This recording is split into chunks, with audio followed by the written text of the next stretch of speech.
तो hello everyone, कैसे हैं आप सभी। आशा करते हैं आप लोग बहुत अच्छे होंगे और साथ में आपकी पढ़ाई भी बहुत अच्छी चल रही होगी। तो चलिए, बहुत से स्टूडेंट का यहाँ पे डिमांड था कि सर मैथ्स और रीजनिंग के लिए भी कुछ कीजिए, मैथ्स और रीजनिंग के लिए भी कुछ कीजिए। ठीक, तो हम लोग यहाँ पे आ गए हैं कि ब्रांड न्यू सीरीज को लेके, जिसका नाम मैंने रखा है, क्या रखा है यहाँ पे, CTQ। क्या रखा है मैंने, CTQ। यानी कि यहाँ पे हम लोग क्या करने वाले हैं, कंसेप्ट थ्रो क्वेश्चंस करने वाले हैं। जितने भी कंसेप्ट है इसको रिवाइज करेंगे क्वेश्चन के थ्रू। किसके थ्रू, हम लोग क्वेश्चंस के थ्रू हम लोग यहाँ पे कंसेप्ट देखने वाले हैं। और ये सारे क्वेश्चन कहाँ से रहेंगे, हमारे BPSC previous years question session रहेंगे। BPSC द्वारा पिछले साल में जितने भी सारे या रिसेंट के जितने भी एग्जाम है, BPSC आयोग द्वारा जितने भी क्वेश्चन पूछे गए हैं, सारे सोर्स वहीं से है। तो चलिए, बिना देरी किए हम लोग इस सेशन को शुरू करते हैं। चूँकि हम लोग इसमें क्या कर लेंगे, पहले 20 क्वेश्चन हम लोग मैथ के करेंगे, फिर 20 क्वेश्चन हम लोग रीजनिंग के भी यहाँ पे करने वाले हैं। तो चलिए, बिना देरी किए हुए हम लोग पहले क्लास करते हैं, फिर उसके बाद आप अपना ओपिनियन कमेंट सेक्शन में रख सकते हैं। चलिए, बिना देरी किए हुए हम लोग शुरू करते हैं। चूँकि हमारा एग्ज़ाम भी क्या है, ADA वाले बच्चे के लिए एग्ज़ाम जो हमारा 14 अप्रैल से शुरू हो रहा है, ठीक ना। तो चलिए, बिना देरी किए हुए आज का हमारा पहला क्वेश्चन है। ये देखिए, आज का हमारा पहला क्वेश्चन है। क्वेश्चन क्या कह रहा है, सबसे पहले तो आपको जिस लैंग्वेज में आपको आसानी हो, क्योंकि मैंने यहाँ पे क्वेश्चन बाइलिंगुअल रखा है, तो बच्चे नहीं बोलेंगे कि इसको हिंदी में लेके आइए या फिर इंग्लिश में लेके आइए। अपने हिसाब से क्वेश्चन को एक बार समझ लीजिए, उसके बाद हम लोग इसको सॉल्व करते हैं। अब पहले आप खुद से सॉल्व कीजिए, फिर हम इसको सॉल्व करते हैं, उसको देखेंगे कि ये कैसे सॉल्व हुआ। और जो भी डाउट रह जाएगा आप कमेंट सेक्शन में करेंगे, हम उसका इंडिविजुअल आपको रिप्लाई देंगे। चलिए, तो क्या कह रहा है क्वेश्चन, क्या कह रहा है, 2 train start simultaneously from station A and B इतना kilometre apart towards each other at इतना किलोमीटर पर आवर एंड इतना kilometre per hour. A bird flying at इतना kilometre per hour keeps flying between them. How far does the bird fly before the train meets? आशा करते हैं question आप हिंदी या English जो भी है पढ़ लिए होंगे और क्वेश्चन को समझ के आप एक बार अपने खुद से बना लिए होंगे। तो चलिए, सबसे पहले तो हमको यहाँ पे कंसेप्ट हमको क्या लगाना है, एक तो रिलेटिव स्पीड का कंसेप्ट लगेगा हमारा यहाँ पे, रिलेटिव स्पीड। आशा करते हैं आप लोग सब कोई आप लोग ये सारे कंसेप्ट पढ़ लिए होंगे। ठीक, तो क्या होता है, सेम डायरेक्शन में होता है, तो हम क्या करते हैं, सेम डायरेक्शन में क्या होता है, हम रिलेटिव स्पीड निकालने के लिए हम लोग क्या करते हैं, माइनस कर देते हैं।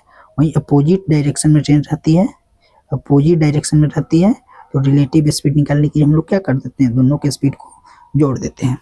तो क्वेश्चन आखिर क्या कह रहा है, ये देखिए, ये क्वेश्चन का सोर्स आपको यहाँ पे मेंशन किया हुआ है, आप चाहते हैं तो यहाँ पे देख सकते हैं।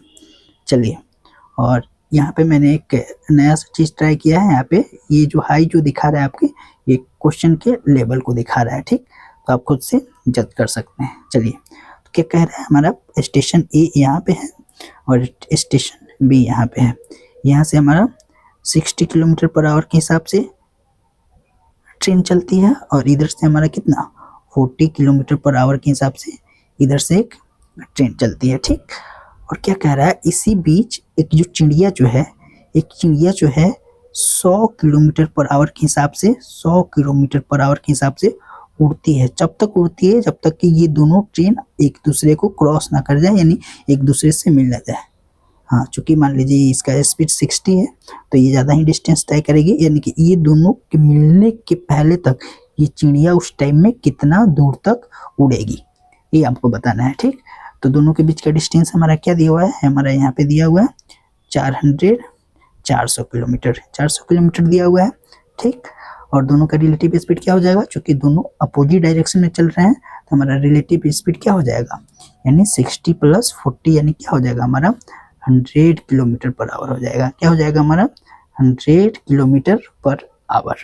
ठीक, तो टाइम क्या हो जाएगा, दोनों को मिलने का जो टाइम हो जाएगा हमारा, time to catch each other और मीट ईच अदर और क्रॉस ईच अदर, हमारा दोनों के बीच का डिस्टेंस क्या हो जाएगा, distance between them upon relative speed of पोर्टेंस क्या हो जाएगा हमारा, ये 100 हो जाएगा, यानी कि हमारा 4 आवर के हिसाब से, 4 आवर के टाइम के बाद, यानी 4 घंटे के बाद ये ट्रेन ए और बी एक दूसरे से मिल जाएगी, यानी कि कितने घंटे के बाद, 4 घंटे के बाद। और ये चिड़िया का स्पीड क्या है हमारा, चिड़िया का स्पीड है 100 किलोमीटर पर आवर, यानी कि स्पीड है 100 किलोमीटर पर आवर। तो इस 4 घंटे में कितने स्पीड तय करेगी, यानी हमारा ये स्पीड हो जाएगा, ये हमारा टाइम हो जाएगा, तो स्पीड इंटू टाइम यानी डिस्टेंस क्या हो जाएगा हमारा 400 किलोमीटर। ये उतना दूर में, इतना देर में ये तय कर ली होगी। यानी कि मान लीजिए ये इस पॉइंट से उड़ रही है, मान लेते हैं इस पॉइंट से उड़ रही है, तो जब दोनों यहाँ पे पहुंचेंगे तब तक ये दोनों के बीच के डिस्टेंस क्या है 4000 किलोमीटर। ये स्टेशन बी तक पहुंच जाएगी, क्या करेगी, स्टेशन बी तक पहुंच जाएगी।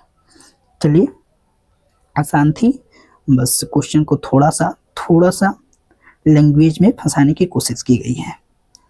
चलिए नेक्स्ट क्वेश्चन है, सेम पैटर्न सेम रहेगा, आप क्वेश्चन को हिंदी में या फिर इंग्लिश में करेंगे, फिर खुद से ट्राई करेंगे और उसके बाद मेरे द्वारा सॉल्व किए हुए को देखेंगे और समझेंगे। तो चलिए, चूँकि ये क्या है हमारा यहाँ पे हाई दिया हुआ है बट है नहीं, देखिए ये कौन सा चैप्टर है हमारा, क्वेश्चन क्या कर रहा है। सबसे पहले क्वेश्चन हम लोग पढ़ लेते हैं। A contractor undertakes to complete a work in 40 days and employs 20 men। Sorry, after 30 days only 60% of the work is done. How many additional men must be employed to finish on time? Time पे काम करने के लिए और कितने आदमी चाहिए। ये आपको पता है, ये टाइम एंड वर्क का जो चैप्टर है, टाइम एंड वर्क होता है, फिर पाइपिंग सिस्टम होता है, ठीक, सारे कंसेप्ट एक ही कंसेप्ट पे ये सारा चैप्टर फिनिश हो जाता है। और वो क्या होता है, वो फिजिक्स का रूल क्या होता है हमारा, एफिशिएंसी इनटू टाइम। एफिशिएंसी को हम जब टाइम से मल्टीप्लाई कर देते हैं तो हमारा क्या हो जाता है, टोटल वर्क निकल जाता है। और इसी एक फार्मूला पे हमारा सारा ये चैप्टर निपट जाता है। और एक और आप लोगों ने पढ़ा होगा क्या, M1 D1 H1 W1 क्या होता है, याद आ रहा है, M2 D2 H2 by W2। MDH formula तो आपको पता ही होगा, ये चूँकि फार्मूला है नहीं, चूँकि सारा इसी से बनाया गया हुआ है, हमारा कंसेप्ट तो एक ही है, तो फिजिक्स का कंसेप्ट लगता है।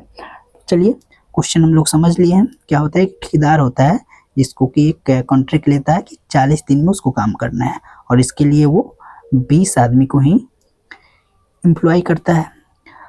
30 दिन के बाद क्या होता है कि 60% ही वर्क काम होता है। तो चलिए सबसे पहले तो हम MDH पे ही इसको निपटा देते हैं। चूँकि आवर तो दिया नहीं है तो आवर से हमको कोई मतलब नहीं है। तो क्या होता है, ये जो 30 दिन का काम है, 30 दिन में कितना काम कर रहा है, 30 दिन में हमारे पास एम्प्लॉयज कितने हैं, 20 लोग हैं, और इतने दिन में कितना हमारा काम हो रहा है, W1 ये 60% है, दोनों बगल हम परसेंटेज में ही लिख देंगे, तो परसेंटेज हमको कोई लेना देना है नहीं, यानी 30 दिन में 20 लोग 60% काम कर रहे हैं। तो हमारे पास टोटल कितने दिन में काम करना है हमको, 40 दिन में। 30 दिन यहाँ पे 20 लोग काम किए, हमारे पास रिमेनिंग डेज कितने बच गए, हमारे पास रिमेनिंग जो डेज है, रिमेनिंग और लोगों को कितने दिन में काम करना है, 10 दिन में ख़त्म करना है। तभी तो ये कॉन्ट्रैक्टर का कॉन्ट्रैक्ट पूरा होएगा टाइम पे, तभी तो टाइम पे फिनिश होएगा ना। यानी कि 10 दिन में इधर M1 थे, मान लेते M1 थे, ठीक, तो यहाँ पे M2 पहले टोटल आदमी निकाल लेंगे, फिर देखेंगे कितना बड़ा है वो लास्ट में देखेंगे। M2 को कितना हमको वर्क कितना बच गया है, 60% यहाँ पे हो गया है, तो बचा कितना, कार कितना बचा हमारा, ये देखिए 40% बचा। तो चलिए फटाफट से हम लोग M2 का वैल्यू निकाल देते हैं। ये क्या हो जाएगा, ये 0 से 0 चला जाएगा, 4 से 15 हो जाएगा, और 15 दूना 30, यानी M2 टोटल ये 20 दूना 40 लोग और रहेंगे, तब वो रिमेनिंग काम को 10 दिन में पूरा करेंगे, तब कॉन्ट्रैक्टर का कॉन्ट्रैक्ट 40 दिन का पूरा होगा। यानी टोटल टोटल 40 लोग 10 दिन में काम करेंगे तब पूरा टाइम पे होएगा, बट हमारे पास पहले से 20 लोग हैं, पहले से 20 लोग लेके गया है, यानी कि हमारा इसमें से 20 घटा देंगे, यानी 20 लोग को और ज़रूरत पड़ेगा ताकि वो 10 दिन के अंदर ही रिमेनिंग 40% के काम को हम वो लोग कंप्लीट कर लेंगे। चलिए ये सिंपल सा, और भी इसके बहुत सारे मेथड हैं, उसका यूज करके आप बना सकते थे, बट मुझे सबसे आसान यही लगा तो मैंने यही चूज कर दिया। चलिए आशा करते हैं आप लोगों को समझ में आया होगा, और नहीं आया होगा तो कमेंट सेक्शन आपका है, वहाँ पर पूछिए, मैं आप लोगों का ज़रूर वहाँ पे हो सके तो रिप्लाई करूँगा। चलिए सिंपल सा क्वेश्चन है, यहाँ पे देखिए मैथमेटिक्स मॉडरेट लेवल है। चलिए फिर मैं दोहराऊंगा नहीं, आशा करते हैं आप लोग क्वेश्चन पढ़ लिए होंगे। क्वेश्चन क्या कह रहा है, difference between compound interest and simple interest on इतना एट इतना % पर एनम फॉर 2 ईयर्स। चलिए वैसे तो 2 साल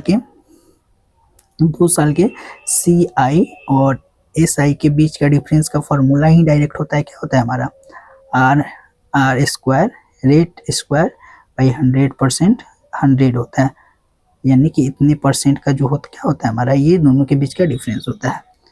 होता क्यों है क्योंकि हम लोग यहाँ पे प्रूफ करने नहीं जा रहे हैं, बट एग्जांपल के थ्रू ही यहाँ पे देख लेते हैं। मान लेते हैं हमारा रेट क्या दिया हुआ है, यहाँ पे देखिए रेट क्या है हमारा, यहाँ पे रेट दिया हुआ है 15%, ठीक 15% पर एनम है, ये बहुत ध्यान से देखना होता है, पर एनम है, सालीना है, ठीक। तो हमारा CI SI देखते हैं पहले, SI 2 साल का क्या हो जाएगा, 1 साल पे 15% लग रहा है, तो सिंपल नीचे यानी साधारण बात तो साधारण ही होता है, तो 1 साल में 15% लग रहा है, तो दूसरे साल में कितना हो जाएगा हमारा 30% लगेगा 2 साल में। बट क्या होता है हमारा, क्या हो जाता है, जो CI होता है, वो क्या होता है हमारा सक्सेसिव लगता है, क्या होता है हमारा सक्सेसिव परसेंटेज लगता है ना।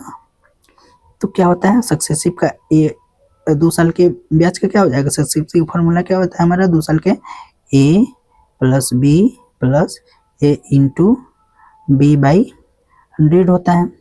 ये आपने फार्मूला पढ़ रखा होगा, या फिर ये फार्मूला तो मैंने ऐसे बताया, वरना आप डायरेक्ट भी निकाल सकते थे।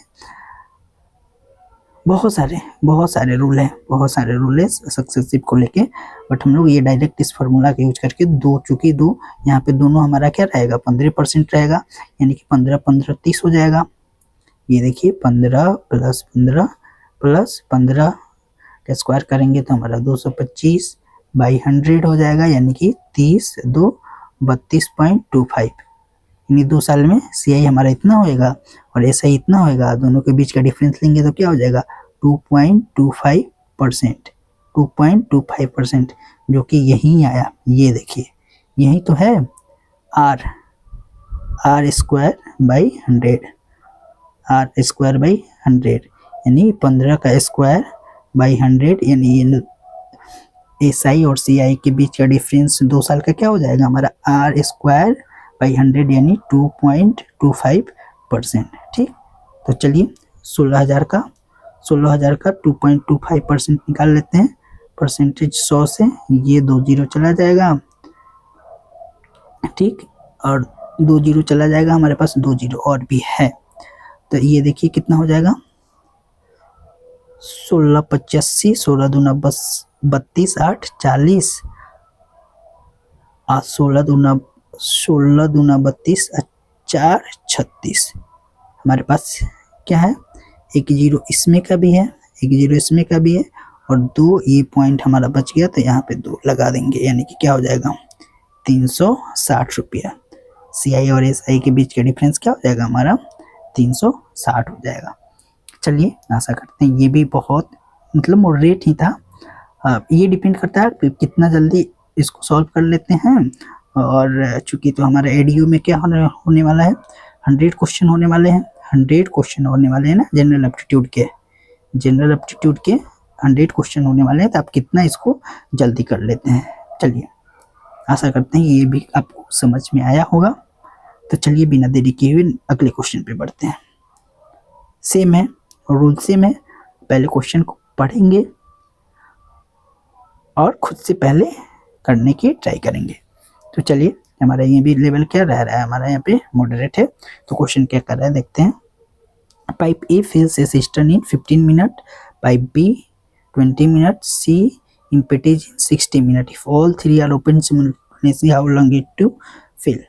सबसे इजी है हमारा, यहाँ पे क्या है, टाइम दिया हुआ है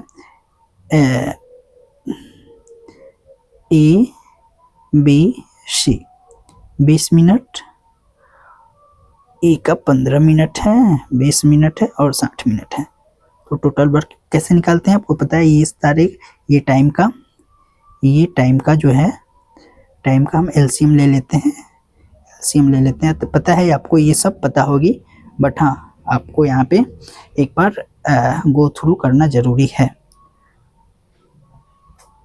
तो एलसीएम ले लेंगे तो हमारा 60 हो जाएगा, 15 चौका 60 हो जाएगा, 20 3 60 हो जाएगा और 60 एकम 60 हो जाएगा। ये हमारा क्या हो जाएगा, ये माइनस वाला है, निकालने वाला है, ये बढ़ने वाला है, ये बढ़ने वाला है। ठीक, तो 4 3 7 में से 1 चला जाएगा, यानी टोटल एफिशिएंसी क्या हो जाएगा, 6 हो जाएगा। और टोटल हमारा काम क्या है, वही टाइम एंड वर्क से रिलेट कर लीजिए ना भाई, टाइम एंड वर्क से रिलेट कर लीजिए। और इसका क्या होता है, मैंने एक ही बताया था, efficiency into time is equal to क्या होता है, हमारा टोटल वर्क होता है। बस फिनिश हो गया आपका टाइम एंड वर्क और पाइप एंड सिस्टम। तो टोटल इफिशियंसी हमारा 6 हो गया, यानी कि ये टोटल 10 घंटे में बढ़ जाएगा। क्या हो जाएगा, 10 घंटे में बढ़ जाएगा। तो चलिए, ऐसे क्वेश्चन पे हम लोग ज़्यादा टाइम नहीं वेस्ट करेंगे, क्योंकि अभी बहुत सारे क्वेश्चन हम लोगों को करने हैं। चलिए, ये देखिए, पता नहीं इसको कौन बता दिया, इसको हाई रखने के लिए। तो चलिए, आशा करते हैं क्वेश्चन पढ़ लिए होंगे। क्या रहा है, इस sum at compound interest double in 5 years, how many years it will the same sum become 8 times। 8 times कैसे हो जाएगा, आपको पता है, क्या डबल्स होता है, यानी कि 2 साल में नहीं, यहाँ पे 5 साल में 5 year में क्या होता है, हमारा डबल्स होता है। तो उसको 8 times बनना है, 8 times बनना है। कितना बनना है हमको, 8 times बनना है। तो 8 को बनने के लिए हम देखेंगे ये जो है, ये कितने के पावर में आ रहा है, यानी 2 की पावर 3 होता है ना, 2 का पावर 3 हमारा क्या हो जाता है, 8 होता है। यानी कि ये दुगुना की जो पावर हम देखते हैं, यानी कि ये जो 3 जो है ना, यानी 5, कैसे समझाऊं मैं, ये देखिए 5 साल में 2 गुना हो जा रहा है। तो 8 गुना होने के लिए ना, ये जो बेस है जो हमारा, इसकी पावर को देखते हैं, यानी 2 की पावर ये 3 में लिख सकते हैं। यानी कि ये जो 5 जो है ना, ये 5 को सिंपली इसके पावर से हम लोग मल्टीप्लाई कर देंगे, यानी कि 15 साल में क्या हो जाएगा, ये 8 गुना हो जाएगा। देखिए, अगर ऐसे क्वेश्चन दिया होगा तो आपको आंख मूंद के ये इसके यहाँ पे डबल्स हो रहा है ना, डबल्स इसी के पावर में ये पूछेगा, वरना आपको बहुत सारा डाटा दिया रहेगा। क्या करना है, आपको देखना है ये जो बेस है इसके कितने पावर का पूछा जा रहा है। वहीं अगर पूछ दिया रहा था 16 गुना होने में कितना टाइम लगता है, 16 गुना होने के लिए हम क्या लिख सकते हैं, 16 का 2 का पावर क्या लिख सकते हैं हम यहाँ पे 4, 2 के पावर 4, यानी 16 गुना होता है, यानी 4, यानी पावर इसका क्या है, 4 है। यानी कि 5 में हम क्या से मल्टीप्लाई कर देते हैं, 4 से मल्टीप्लाई कर देते हैं, यानी कि 20 साल में क्या हो जाएगा, ये 16 गुना हो जाएगा अपने आप का, 16 गुना हो जाएगा अपने आप का। चलिए, आशा करते हैं सिंपल सा, एकदम से सिंपल सा लैंग्वेज में मैंने आपको समझा दिया है। चलिए, चूँकि ये, और हाँ बता दूँ, चूँकि यहाँ पे हम लोग शॉर्ट ट्रिक से कर रहे हैं, तो इसमें कोई कंसेप्ट की बात नहीं है, और जहाँ पे समझाने की ज़रूरत होगी मैं आपको बताऊँगा। तो चलिए, नेक्स्ट क्वेश्चन है हमारा, ये देखिए। सबसे पहले क्वेश्चन आप खुद से पढ़िए, बाकी हम लोग ये देखते हैं। A boat goes 30 kilometre upstream and 40 kilometre downstream in 10 hour, also 40 kilometer upstream and 55 kilometer downstream in 30 hours. Find the speed of stream. यहाँ पे बोट एंड स्ट्रीम का ये एक कंसेप्ट है। चलिए यहाँ पे हम लोग रिवाइज कर लेते हैं क्या होता है। मान लेते हैं बोट का स्पीड बोट ही ले लेते हैं और स्ट्रीम का हम लोग वाटर मान लेते हैं। बोट प्लस स्ट्रीम क्या होता है हमारा? Up stream. नहीं ब्रो, मच्छर परेशान कर रहे हैं। बोट प्लस वाटर ये क्या होता है हमारा? डाउन स्ट्रीम होता है। डाउन स्ट्रीम होता है।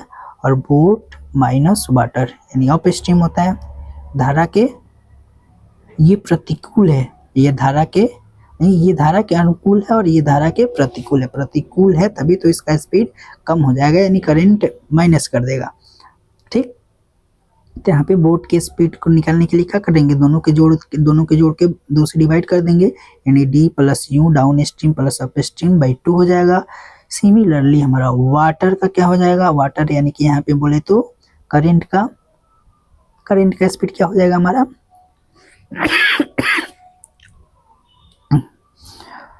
सॉरी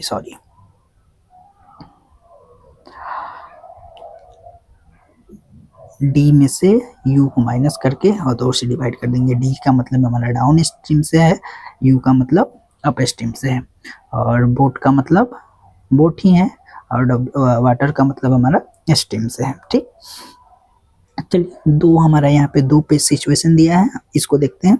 क्योंकि हम लोग इसको यहाँ पे सॉल्व नहीं करने वाला है, इसको हिट एंड ट्रायल के हिसाब से हम लोग करने वाले हैं, जो कि बहुत आसान होता है। और आपको 100% ये लेके चलना है। ऐसे अगर क्वेश्चन आपको दे रहे हैं, अगर आप हिट एंड ट्रायल से कर पा रहे हैं तो ठीक है, नहीं तो इसको आप स्किप करेंगे और सेकेंड राउंड में करेंगे। क्योंकि ये थोड़ा सा टाइम लेता है, थोड़ा सा ही टाइम लेता है, ज़्यादा टाइम नहीं लेता है। क्योंकि हम लोग इक्वेशन बनाते हैं, वैसे नहीं करेंगे। ये देखिए 30 किलोमीटर अप स्ट्रीम का मतलब क्या हुआ? Boat minus water plus 44 kilometre down stream क्या हुआ हमारा? Boat plus water. ये कितने में पूरा करता है हमारा? 10 आवर में करता है। सिमिलरली यहाँ पे देखिए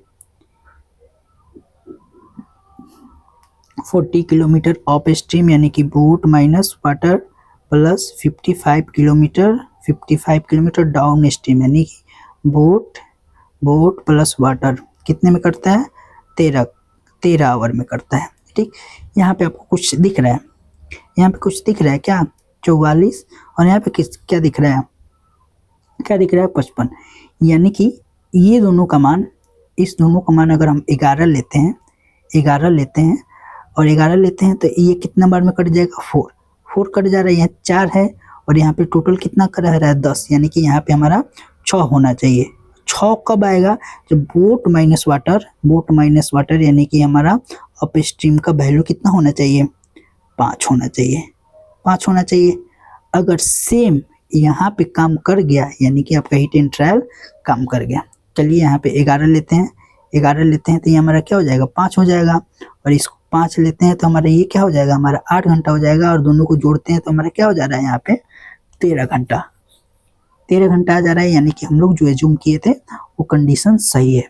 और ऐसे हमेशा ये हो ही जाता है, क्योंकि क्वेश्चन बोलते हैं, एक एग्जामिनर ऐसे ही डाटा सेट करके देता है। नहीं तो हम लोग नेक्स्ट सेशन में देखते हैं कि इसको अगर नहीं होता है तो कितना जल्दी से जल्दी हम लोग इसको इक्वेशन के थ्रू ही कर सकते हैं। तो चलिए, चूंकि यहाँ पे हमारा हिट एंड ट्रायल काम कर गया, तो हमारा क्या है? ये देखिए बोट माइनस वाटर क्या है हमारा? 5 है, और बोट प्लस वाटर क्या है हमारा? 11 है। पूछ क्या रहा है हमारा? Find the speed of stream, यानी कि हमारा वाटर का स्पीड क्या निकालना है? क्या बताया था मैंने? वाटर के लिए क्या बताएंगे हम? डाउन स्ट्रीम में से ना अप स्ट्रीम को घटाएंगे, क्योंकि डाउन स्ट्रीम हमेशा ज़्यादा होता है। तो वाटर क्या हो जाएगा? 11 में से 5 घटाएंगे 6, और 2 से डिवाइड करेंगे, यानी 3 किलोमीटर पर आवर। क्या हो जाएगा हमारा? ये 3 किलोमीटर पर आवर हो जाएगा। चलिए ऐसा करते हैं, ये भी समझ में आ गया होगा।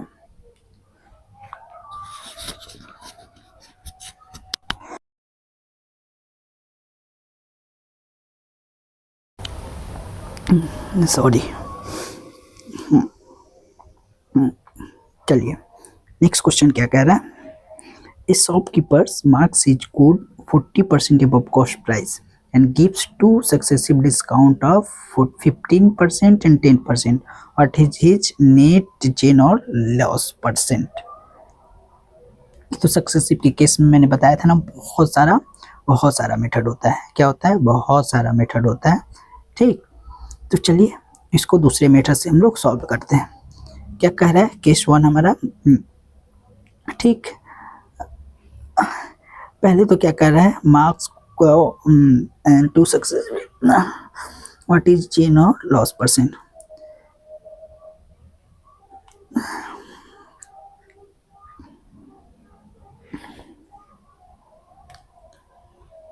चालीस % का वैल्यू क्या हो जाएगा? फ्रैक्शन में क्या हो गया? 8 25 40, 20 दूना 40, 20 25 100, 2/5, 3 25 15 और 20 25 100, और 10% क्या हो जाएगा? 10% ही रहेगा।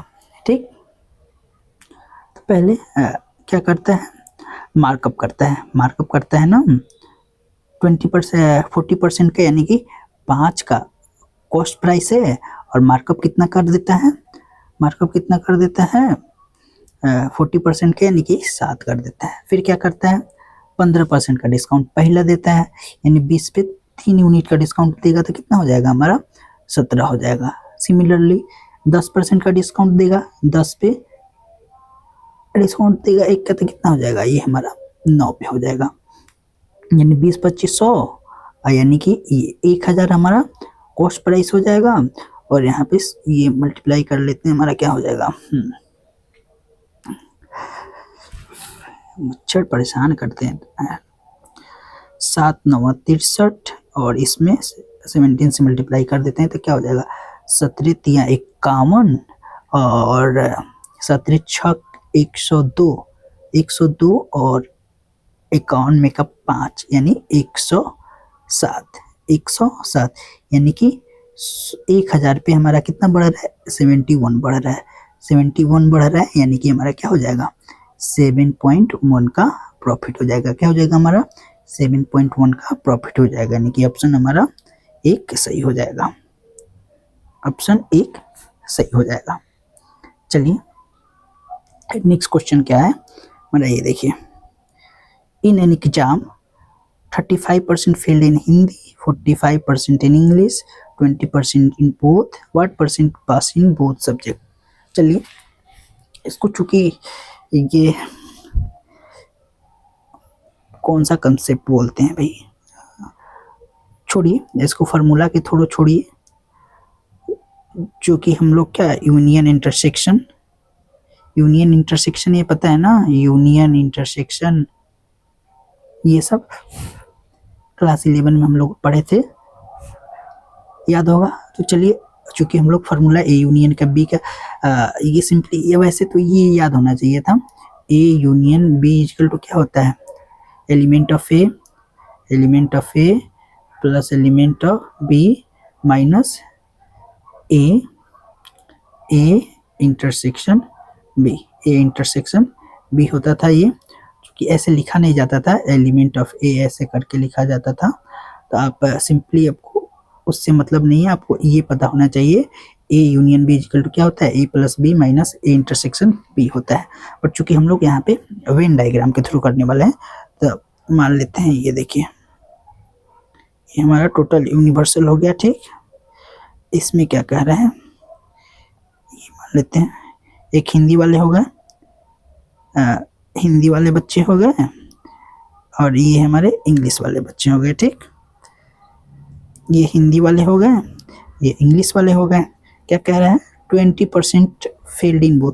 ये हमारा 100% टोटल क्या होता है? बाहर वाला हमारा यूनिवर्सल सेट क्या होता है? हमारा 100% होता है। तो ये 20% क्या होते हैं? क्या है? दोनों में फेल है। और टोटल हिंदी में कितने फेल हैं? 35% हिंदी में है, तो 20 इसमें आ गए, तो बचे कितने? ये हमारा क्या हो जाएगा? 15 और 20 मिला के 35% टोटल हिंदी में फेल हो गए। ठीक, सिमिलरली टोटल 45% इंग्लिश में फेल हुए, तो 20 यहाँ पे है, तो यानी 25 यहाँ पे बचे होंगे, यानी कि अब टोटल हमारे पास फेल कितने हो जाएंगे? हिंदी हिंदी और इंग्लिश में मिला के 15 केवल हिंदी में है, 25 केवल इंग्लिश में है और दोनों मिला के 20 में है। 15, 25, 40, 20, 60। 60% बच्चे जो हैं हिंदी और इंग्लिश में फेल हैं। क्या है? फेल्ड हैं। याद क्या रखना है? ये हमारा फेल वाला है।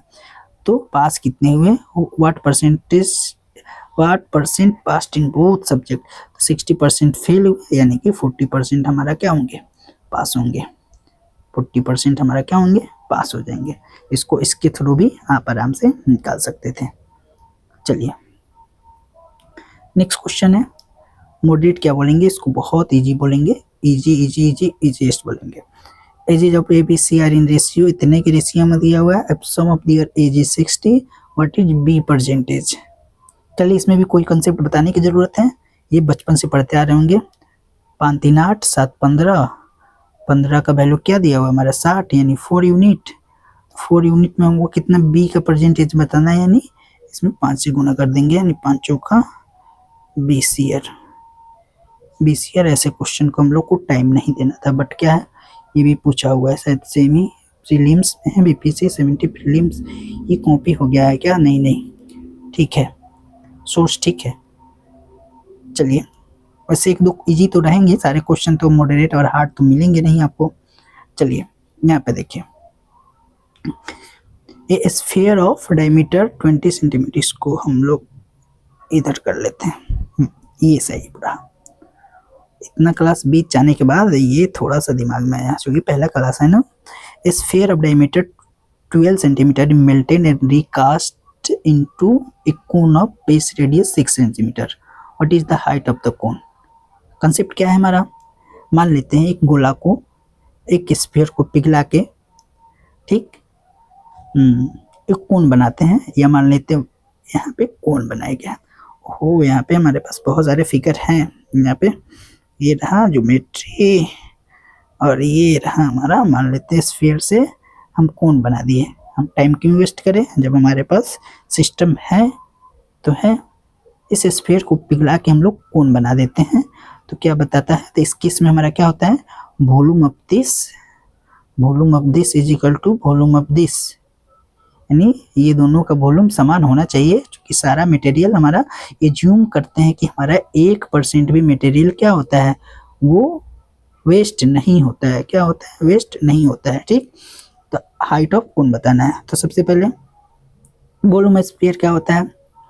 4/3 पाई आ, चूंकि ये डायमीटर है तो रेडियस क्या हो जाएगा?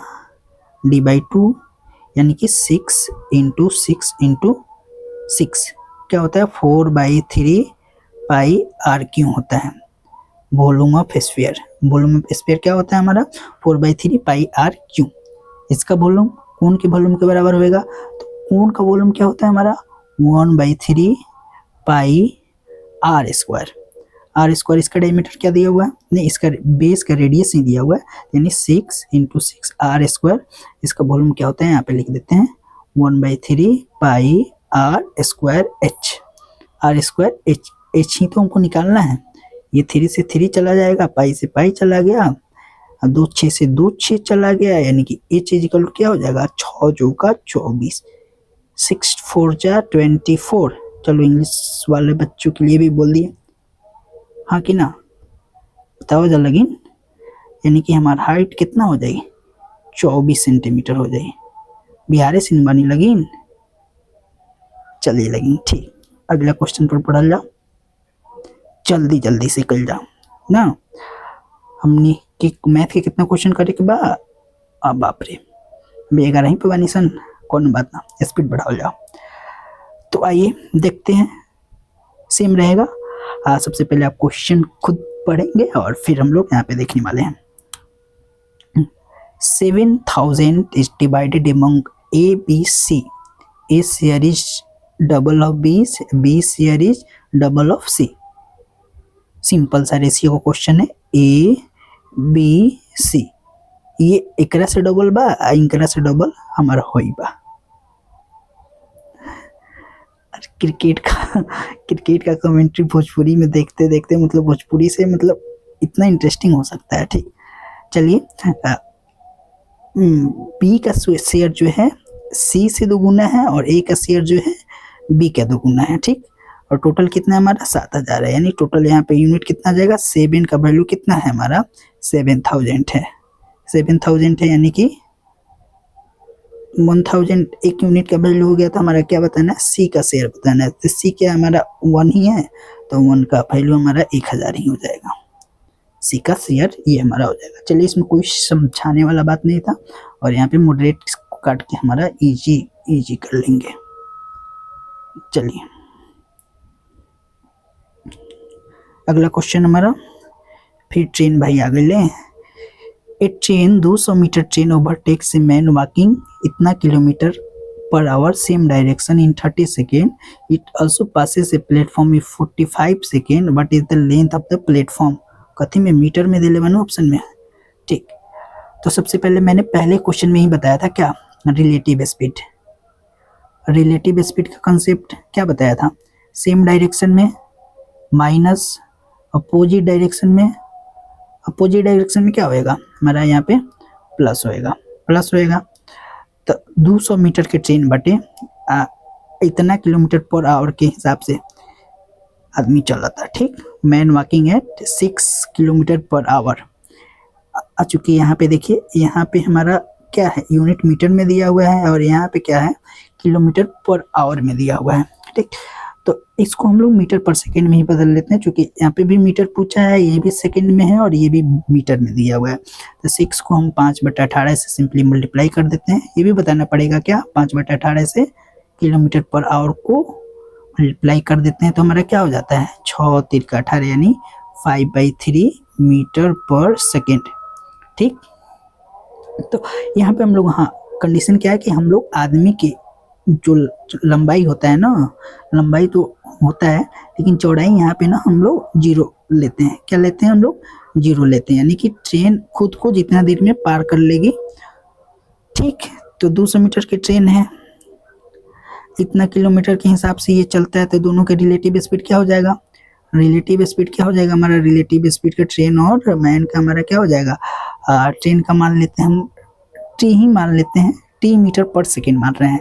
इसमें से 6 घटाएंगे कि 6 में से उसको घटाएंगे क्या भाई, ये भी तो जूम करने वाली बात है ना। ट्रेन का हमेशा जूम करना क्या होता है, जूम क्या करना है कि ट्रेन का जो स्पीड जो रहेगा ना, ट्रेन का स्पीड हमेशा ज़्यादा रहेगा स्पीड ऑफ मैन के, ठीक। तो हमारा रिलेटिव स्पीड पता चल गया। ट्रेन का लंबाई कितना है, 200 मीटर है, 200 मीटर रिलेटिव स्पीड से ये टी में से 5/3 मीटर पर सेकेंड से ये जब चलेगा तो कितना देर में पार कर रहा है, ये 30 सेकेंड में पार कर दे रहा है, 30 सेकेंड में पार कर दे रहा है। यहाँ से हमारा ट्रेन का स्पीड आ जाएगा, ये 3 ऊपर चला जाएगा, यानी कि 200 × 3/3t-5 = 30। ये 0 से ये 0 चल जाइए, हम 3 से 3 कटा दे जाओ, यानी कि हमारा क्या हो जाएगा 20 = 3t-5, सही है।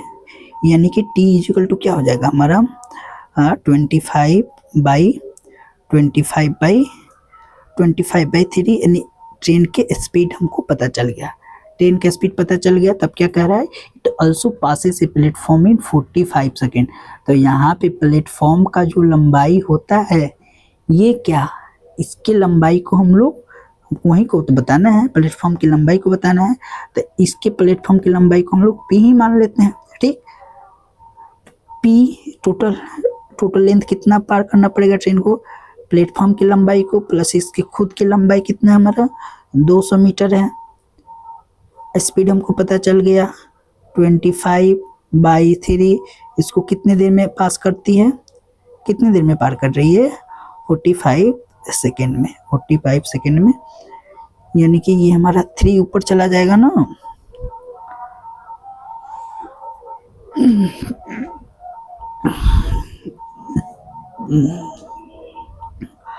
ये 3 ऊपर चला जाएगा ना, 3p, ये क्या हो जाएगा हमारा 3 दूना 600, 3 दूना 600 हो जाएगा, और 25 में 25 बच्चे 125, 25 चौका 100, अब 12 कितना हो जाएगा हमारा 100, 112, 112 हो जाएगा।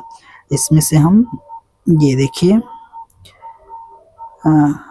घटा लेंगे 600 तो क्या हो जाएगा 255 बाई 3, 3 एकम 3, 2 बच गया 3 सत्ते 21, 3 सत्ते 21, 3 पच्चे 15। प्लेटफॉर्म का लंबाई क्या आ जाएगा 175। इतना बड़ा कैलकुलेशन करना पड़ा भाई,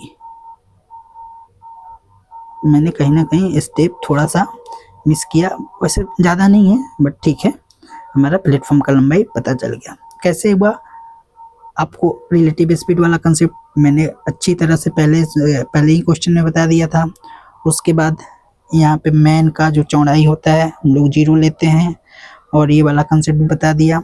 और हाँ, प्लेटफॉर्म को पार करने में लगा जो समय क्या होता है, length of platform plus train का लंबाई, दोनों लंबाई को जोड़ के जब हम रिलेटिव स्पीड का है, यहाँ पे प्लेटफॉर्म का तो कोई स्पीड होता नहीं है, तो यानी कि ट्रेन के स्पीड से हम लोग जब डिवाइड कर देंगे तो हमारा जो टाइम आ जाता है, और टाइम हमारा यहाँ पे ऑलरेडी दिया हुआ था और प्लेटफॉर्म की लंबाई को निकालना था, तो मैंने इसको इजी सा ये निकाल दिया। इसको हाई नहीं बट हाँ बोल सकते हैं, चूँकि क्या है थोड़ा सा टाइम टेकिंग है। चलिए, इतना टाइम हो गया 41 मिनट और अभी 30 क्वेश्चन, स्पीड तो बढ़ाना पड़ेगा। चलिए, रेशियो ऑफ चूँकि हाँ शुरू में मैं क्या करता था कि हर एक क्वेश्चन पे मैं बताते चलता था क्या करना है हर बार, चूँकि अब नहीं बताऊंगा। चलिए क्वेश्चन पढ़ते हैं सीधे। Ratio of income A and B is 5:4 and expenditure is 3:2। If each saves 2400, what is A's income. A's income देखिए, टिपिकल सवाल है हमारा। टिपिकल सवाल क्या है, टिपिकल सवाल है, क्वेश्चन है हमारा रेशियो एंड प्रोपोर्शन का, और रेशियो एंड प्रोपोर्शन का, ठीक। तो हमारा क्या दिया हुआ है, हमारा ये इनकम दिया हुआ है, इनकम का हमारा रेशियो क्या दिया हुआ है 5:4 दिया हुआ है, ठीक। और एक्सपेंडिचर का क्या दिया हुआ है हमारा, एक्सपेंडिचर का क्या दिया हुआ है हमारा 3:2 दिया हुआ है, ठीक। और दोनों लोग कितना सेव करते हैं, हमारा 2400 सेव करता है। क्या करता है हमारा 2400 सेव करता है, ठीक। क्रॉस मल्टीप्लाई करेंगे, यहाँ यहाँ यहाँ यहाँ, पता है ना आपको। चलिए, कंसेप्ट कभी अगले वीडियो में हम बता देंगे, बट ऐसे टिपिकल सवाल हैं और आशा करते हैं ये क्वेश्चन आपने किया होगा। तो क्या हो जाएगा 5 दूना 10, 4 तिहाई 12, 5 दूना 10 और 4 तिहाई 12, 12 में से 10 घटाएंगे क्या हो जाएगा 2 यूनिट का वैल्यू हमारा क्या हो जाएगा, ये देखिए 24 पच्चे और 24 चौका, यानी कि 2400 ही होगा। 24 पच्चे 24 चौका, मैंने डायरेक्ट 2400 क्यों बोला था, देखिए 2400 कॉमन ले लेंगे तो 5 - 4 क्या हो जाएगा 1 ही होएगा, इसलिए मैंने इसको डायरेक्ट 2400 ही बोला। चूँकि 2 यूनिट का वैल्यू हमारा 2400, तो 1 यूनिट का वैल्यू क्या हो जाएगा हमारा 1200 हो गया, ठीक। तो पूछ क्या कर रहा है, ए का इनकम, तो ए के इनकम का हमारा ए है हमारा, ये बी है, तो ए के इनकम का वैल्यू क्या है 5, यानी कि इसमें हम डायरेक्ट 5 से मल्टीप्लाई कर देंगे, 12 × 25 = 60, यानी 6 के हो जाएगा। 6 का इनकम क्या हो जाएगा हमारा 6 के हो जाएगा, ठीक। हमेशा यहाँ पे दोनों के डिफरेंस का पॉजिटिव वैल्यू ही लेते हैं, इसलिए मैंने यहाँ पे लिया 4 तिहाई 12, 5 दूना 10, 10 में से 12 में से 10 घटा देंगे तो 2 चला जाएगा, या फिर 10 में से 12 घटा के दोनों का मूड कर दीजिए, बतिया तो बराबर पड़ेगा ना जी। आइए अगला क्वेश्चन देखते हैं हमारा। A cistern fills in 8 hours without a leak. With the leak, it fills in 12 hours. If full, how long does the leak alone take to empty? Same efficiency, time, total work, इसे से relate कर लीजिए ना जी। मान लेते हैं एक भरने वाला है ए कितना लेता है 8 घंटे में, ए है एगो घटाने वाला है, यानी लीक है, ये लीक वाला है। तो दोनों मिला के जब दोनों ऑन होता है तब कितना 12 घंटा ले लेता है, ठीक। यानी टोटल कैपेसिटी क्या हो जाएगा हमारा 24 हो जाएगा। तो है 3 का इसका एफिशिएंसी 3 हो जाएगा और इसका 2 हो जाएगा। पहले 3 था अब 2 हो गया, क्या है क्या कि इसका एफिशिएंसी हमारा 1 है, -1 कर रहा है। और टोटल वर्क कितना है 24 से, तो एक से डिवाइड करेंगे हमारा एक एफिशिएंसी बट माइनस में है, तो हमारे यानी कि 24 आवर में ये लिक्विड जो है ना, ये लीक है ये 24 आवर में इसको सिस्टम को खाली कर देगा, ठीक। चलिए, उसमें कुछ समझने वाला था नहीं।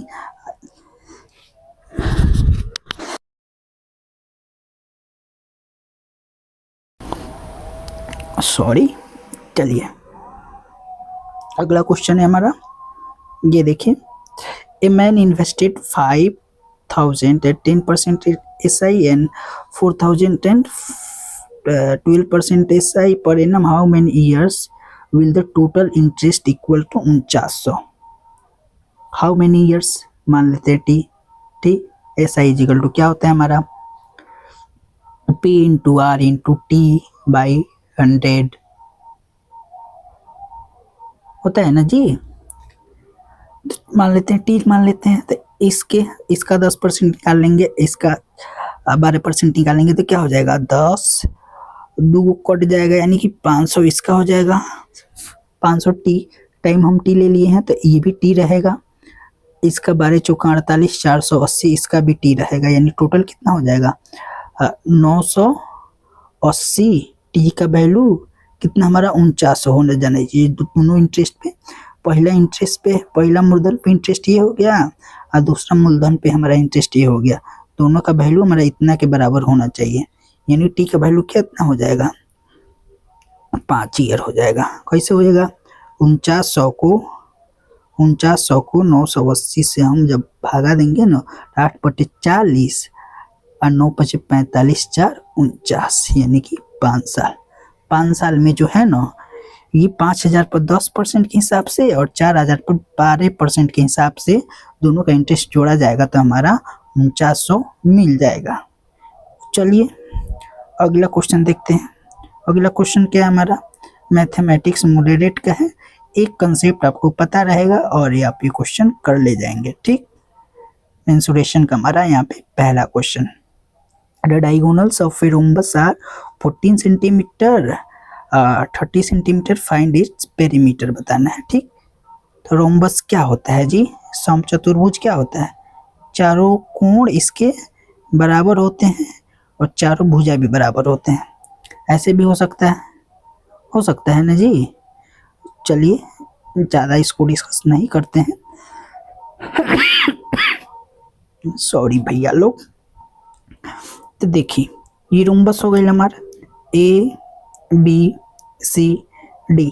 एक और मेन एगो प्रॉपर्टी पता दी का होला, मेन प्रॉपर्टी है जौन बाटे नु एक और डायगोनल जो बाटे नु एक दूसरे के बाइसेक्ट करेला, प्लस में इनु एक दूसरे के 90 डिग्री पर काटेला, यानी कि diagonal bisect each other eight 90 degree. यानी कि एगो 40 रखो तो है 20 हो जाए, है 20 हो जाए, एगो 30 रखो तो है 15 हो जाए, है 15 हो जाए। यानी कि 5 से डिवाइड करेंगे तो हमारा क्या हो जाएगा 5 3 15 अब 5 चौका 20, यानी यहाँ पे 5 से 5 मल्टीप्लाई कर देंगे, यानी कि ये 25 होना चाहिए। कैसे होना चाहिए, ट्रिपलेट आपको पता है, ट्रिपलेट पता है ना, पढ़े हैं। ये देखिए ट्रिपलेट होता है 3 4 5, इसको क्या बोलते हैं पाइथागोरियन ट्रिपलेट होता है। पाइथागोरियन ट्रिपलेट में हम किसी भी नंबर से मल्टीप्लाई करेंगे तो क्या होता है हमारा वो ट्रिपलेट ही रहता है। इसको 4 से मल्टीप्लाई कर देंगे तो हमारा क्या हो जाएगा यानी कि 12 हो जाएगा, और ये क्या हो जाएगा हमारा 5 से ना मल्टीप्लाई करना है हमको, यहाँ पे इसके चूंकि बराबर करना है तो हमारा ये 15 हो जाएगा, ये 20 हो जाएगा और ये हमारा क्या हो जाएगा 25 हो जाएगा। ये भी क्या है, ये अपने आप में ट्रिपलेट है। कैसे, ये 25 के स्क्वायर करेंगे तो हमारा 625 हो जाएगा, ये दोनों के स्क्वायर को जोड़ेंगे ना तो इतना ही बराबर हो जाएगा, से 225 हो जाएगा, आई 2 दूना 400 हो जाएगा, यानी 625 हो गया कि नहीं। तो हम बता रहे थे आपको ट्रिपलेट पता होगा तो आप इसको डायरेक्ट निकाल सकते थे या फिर वैसे करके आप 25 तो निकाल ही सकते थे। तो समचतुर्भुज है यानी कि सारा भुजा तो बराबर होगा ना, तो यानी 4 से मल्टीप्लाई कर देंगे तो चारों भुजा का हमारा सम यानी कि पेरीमीटर निकल जाएगा, यानी कि हमारा क्या हो जाएगा 100 सेंटीमीटर, ये सही हो जाएगा ऑप्शन ए। चलिए अगला क्वेश्चन पे, और हाँ ड्राइंग पे मत जाइएगा, अगला क्वेश्चन पे आइए। A 40 litre mixture has milk and water in ratio इतना, how much water must be added to make the ratio हाई। कहाँ से हो जाएगा भैया, इसको भी इजी में रखिए और हाँ लास्ट में बताइएगा कि क्या करना है। क्वेश्चन के लेवल को हम लोग को बढ़ाना चाहिए या ऐसे ही रखना चाहिए। तो चलिए 40 लीटर मिक्सर है, मिल्क एंड वाटर का हमारा क्या रेशियो दिया हुआ है 3:1, यानी कि ये 30 हो जाएगा, ये 10 हो जाएगा। कैसे हुआ आपको पता है, 4 का वैल्यू 40 है यानी 1 का वैल्यू 10 है, यानी कि ये 30 लीटर है, ये 10 लीटर है। अब क्या कह रहा है, how much water must be added to make the ratio 2:3, क्या 2:3 बनाने के लिए कितना वाटर ऐड करना पड़ेगा। तो है ना, देखिए 2 का वैल्यू कितना दिया हुआ हमारा 30 दिया हुआ है ना, यानी कि 1 का वैल्यू 15, तो 3 का वैल्यू क्या हो जाएगा हमारा 45 होना चाहिए ना, तभी तो हमारा 2:3 में आएगा। यानी पहले 10 है, अब 45 हमको चाहिए, यानी कि कितना 35 लीटर और ऐड करना पड़ेगा। कितना लीटर ऐड करना पड़ेगा 35 लीटर, क्या है 35 लीटर। अब देखिए ना करके देख लेते हैं, ये 30 है और 10 लीटर है, अब 35 लीटर ऐड कर देंगे तो हमारा क्या हो जाएगा 45 लीटर, यानी कि 15 दूना 30, अब 15 तिया 45, 2:3 आ गया, तो यानी कि 35 लीटर हमको ऐड करना पड़ेगा। चलिए ये देखिए अगला क्वेश्चन हमारा क्या कह रहा है, ए मर्चेंट मिक्स राइस कॉस्टिंग 30 रुपया के जी या 45 रुपया के जी इन 1:2 एंड सेल्स एट 46 रुपया पर के जी, फाइंड हिज प्रॉफिट परसेंट। तो प्रॉफिट परसेंट निकालने के लिए हमको क्या पता होना चाहिए, सबसे पहले तो हमको प्रॉफिट पता होना चाहिए, ठीक, और उसके बाद हमारा क्या पता होना चाहिए कॉस्ट प्राइस। प्रॉफिट परसेंट किस पे निकलता है, कॉस्ट प्राइस पे भी हम निकालते हैं, कॉस्ट प्राइस पे ही निकालते हैं। अब बाकी जहाँ पे एसपी यानी सेलिंग प्राइस पे अगर निकाला होगा वहाँ पे आपको मेंशन करेगा, नहीं तो हमेशा हमको जो प्रॉफिट परसेंट जो निकलता है वो हमारा कॉस्ट प्राइस पे ही निकलता है। तो चलिए 1:2 में मिलाता है 30 रुपया पर के जी और 45 रुपया के जी के, तो इसको हम लोग वेटेड एवरेज, क्या कौन से कॉन्सेप्ट से, वेटेड एवरेज के हिसाब से हम लोग कॉस्ट प्राइस निकाल लेते हैं। ठीक, मान लेते हैं आइटम ए है और आइटम बी है, कितने रेशियो में मिलाते हैं 1:2 के रेशियो में मिलाते हैं। पहला आइटम का रेट क्या है 30 रुपया पर के जी और दूसरा का क्या रेट है हमारा 45 रुपया पर के जी। तो वेटेड एवरेज निकालेंगे, दोनों को मल्टीप्लाई करेंगे, इससे डिवाइड कर देंगे, क्या हो जाएगा ये हमारा 30 हो जाएगा, 45 दूना 90, अब डिवाइड कर देंगे ये दोनों को जोड़ के, यानी 3 यूनिट से 9 3 12 में 3 से मल्टीप्लाई करेंगे तो हमारा क्या हो जाएगा 40 केजी पर रुपया के हिसाब से इसका कॉस्ट प्राइस पड़ा ना जी। 40 रुपया पर केजी के हिसाब से खरीदता है और बेचता कितना के हिसाब से है 46 केजी पर रुपया के हिसाब से, रुपया पर इतना मच्छर भैया, इतना रुपया पर केजी बेचता है, यानी कि हमारा प्रॉफिट कितना पे हुआ, कितना का हुआ 6 पे हुआ, कितना पे हमारा 40 पे, 40 पे निकालेंगे तो क्या हो जाएगा 20 दूना 20 25 और 2 तिहाई यानी कि 5 तिहाई 15%, यानी 15%, अंडरस्टूड, 15% हमारा क्या हो जाएगा प्रॉफिट हो जाएगा।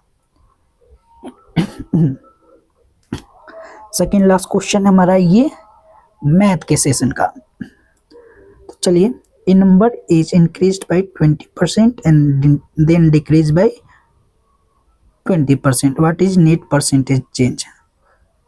कान खोल के सुन लीजिए। कैसे? कान खोल के सुनिएगा। सॉरी भैया। क्या हुआ, एक ही नंबर पे अगर सेम परसेंटेज से इंक्रीज करते हैं और फिर डिक्रीज करते हैं तो नेट जो चेंज होता है ना, प्लस माइनस हमारा जो नेट चेंज होता है, नेट चेंज जो होता है ना हमारा, उसी के रेट के हिसाब से रेट स्क्वायर बाई 100% के हिसाब से ही उसमें कमी आती है। नहीं तो कैसे, देख लीजिए। ऐसे इसके डायरेक्ट द्वारा हम करेंगे तो क्या हो जाएगा, 20 का स्क्वायर करेंगे तो हमारा 400 बट 100 से मल्टीप्लाई डिवाइड करेंगे तो हमारा 4% की क्या होगी, हमेशा कमी होएगी। चेंज हमको नहीं बताना चाहिए। अच्छा ये बताया था कि पहले घटाया गया था, फिर पहले बढ़ाया गया था, फिर घटाया गया था, तो हमारा नेट जो चेंज आएगा वो हमेशा क्या होएगा, डिक्रीज ही होएगा। इतना के हिसाब से डिक्रीज होएगा, यानी 4% की कमी आएगी। कमी आएगी कैसे, तो मान लेते हैं सक्सेसिव लगा के देख लेते हैं। पहले 20% बढ़ाया गया, 20 पच्चे 5 यानी 6 बढ़ाया गया, फिर 20% घटा दिया गया, 20 पच्चे फिर 1 घटा दिया गया, यानी 25, और ये क्या हो गया हमारा 24। कम कितना, 1 यूनिट पे 25, यानी कि 4% क्या हुआ, डिक्रीज हुआ। 4% हमारा क्या हुआ, डिक्रीज हुआ।